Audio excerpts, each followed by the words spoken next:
Hello বন্ধুরা, তোমরা সবাই কেমন আছো? মিষ্টি প্রিয়াঙ্কা ভিডিওর সাথে আরও একবার ওয়েলকাম। তো সোমবারে আমি এই ভিডিওটা শ্যুট করেছি, তো আমি একটু ব্যস্ত হওয়ার কারণে আমি ভিডিওটা এডিট করতে পারিনি, তাই তোমাদের সাথে শেয়ার করতে পারলাম না। তো আজকে আমি ভিডিওটা এডিট করে তোমাদের দিচ্ছি। তো আমি বেরিয়ে গেছিলাম ঠাকুরের পুজো দিতে, আর মন্দিরের ভেতরে ক্যামেরা অ্যালাউ নেই, তাই জন্য ভিডিও করতে পারিনি। তো আমার জল ঢালা হয়ে গেছে, বাইরে থেকেই তোমাদের দেখালাম আমি কোন মন্দিরে এসেছি পুজো দিতে। এটা বালিরই একটা মন্দির, আর অনেক বড়, এটা মোটা শিবের মন্দির বলে। আর আমি বাড়িতেও একটা পুজো দিয়েছি, তো দেখাচ্ছি।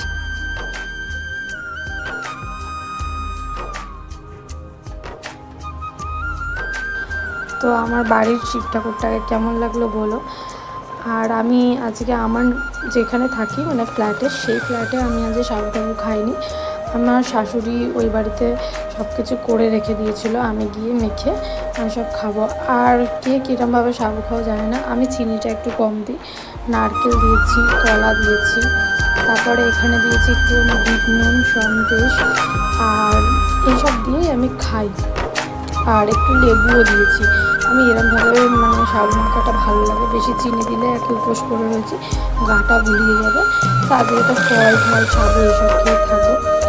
তো তোমরা কী কী শ্রাবণ মাসে সোমবার করো কমেন্টস করো বলো। আর ভিডিওটা ভালো লাগলে লাইক কমেন্ট শেয়ার করতে একদমই ভুলবে না। তোমরা পাশে থাকো আমার, আমিও তোমাদের পাশে আছি। তো এখানে একটা কথা বলছিল যে আমরা পিসির বাড়ি গেছিলাম, ওই পিসির চোখে মানে আমরা আসছিলাম যখন চোখে জল, তো তখনই বলছিল যে বাবা গেছে, তো তাই বাবার জন্য একটাই ভাই, তার জন্য চোখে জল আসছে। তো তার জন্য আমি বলছিলাম না না, বাবার জন্য কেন কাঁদবে, আমাদের জন্য কষ্ট পাচ্ছে, তুমি বেশি জানো। ভিডিওটা ভালো লাগলে টাটা।